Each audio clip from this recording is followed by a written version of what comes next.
इंसान, एक मतलब लड़की आई थी, वो रोने लगी, इमोशनल हो गई जब ये बात बोले तो, लेकिन काश सर ये पहले ये रहता तो हम अपने पापा को नहीं खोए रहते।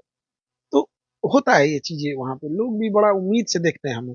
हम हॉस्पिटल, ब्लड बैंक या डायलिसिस इतना ही करेंगे कि कोई उसका मिसयूज ना करे। जैसे अगर हम ब्लड फ्री में दे दिए तो क्या करेगा समझना, दूसरा हॉस्पिटल या कोई ऐसा 10 आदमी को भेज के लेते जाएगा और कालाबाजारी करेगा।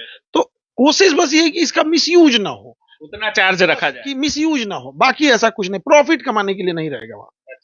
सर त्योहार भी सेट रखा है आपने, अभी देखा गया कि पूरे ललाट पे आपने भस्म वगैरह लगा करके आप बोल रहे थे कि सावन के अंतिम सोमवारी पे आगाज करने वाले हैं। सुनने में आ रहा है कि अलग अलग त्योहार पे अलग अलग हॉस्पिटलिटी की सुविधा आप दे रहे हैं। यहाँ पे देखिए कैसे शेड्यूल है सर? शेड्यूल सबका अलग अलग है। यहाँ पे जैसे नवरात्रि के पहले दिन ब्लड बैंक हो जाएगा, फिर आपका ये छठ के समय पे भी एक बड़ा हॉस्पिटल वगैरह वो भी चालू हो जाएगा। फिर जो बच्चे, जो लड़कियां हैं उनको असिस्टेंट नर्सिंग पढ़ाया जाएगा, फिर वो पढ़ के यहीं पे काम भी करेंगी जब तक, जैसे मान के चलिए किसी लड़की का 1 साल 1.5 साल का कोर्स हो गया, अब वो खाली बैठी है, अगर घर से पैसे नहीं है तो घर वाले उसको जबरदस्ती बुला लेते हैं, पढ़ाई डिस्टर्ब है, तो यहाँ पे वो रहेगी 5-6 घंटा अपने मरीज वगैरह को देख लेगी, असिस्टेंट नर्सिंग करा देंगे। तो उसके लिए भी है कि भैया उसका हॉस्टल में इस खाना का अच्छा से निकल गया, और हमें भी है कि भाई हमारे यहाँ की लड़कियां पढ़ने वाली हैं और वो हमेशा ये स्किल सीखी रहेंगी तो काम आएगा। तो ये पूरा चीजें फिक्स है, सबको कैसे कैसे क्या करना है। हर त्योहार पे अलग अलग चीजें। हाँ, हर त्योहार पे अलग अलग है। छठ पे क्या होने वाला है?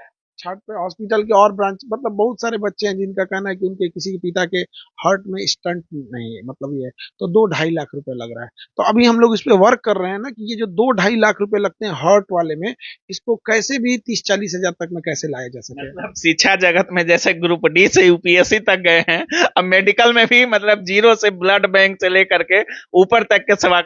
हमको कमाना नहीं है, देखिए हम सीधी बात करते हैं, लेकिन हम इतना कहते हैं कि कोई रिक्शा चलाने वाले के भी अगर हार्ट में ब्लॉकेज है तो आके इलाज करा सके, ऐसा होना चाहिए। गरीब इंसान इसलिए ना मरे कि वो गरीब है, तो ये जरूरी है। तो अभी हम चूंकि बहुत सारे डॉक्टर से बात कर रहे हैं, तो बहुत सारे डॉक्टर सब हमको सपोर्ट कर रहे हैं।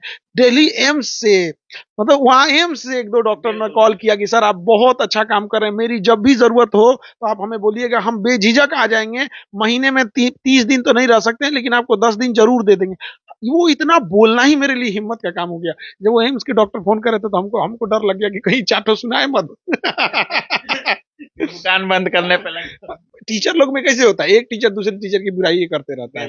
ये पता नहीं क्यों टीचरों में एक फैशन हो गया है। बच्चे देखते होंगे तो क्या सोचते होंगे यहाँ पे, मतलब खुद उठने के लिए दूसरे को गिराना होता है। ये चीजें बच्चे भी समझते हैं ना ये सब चीजों को यहाँ पे।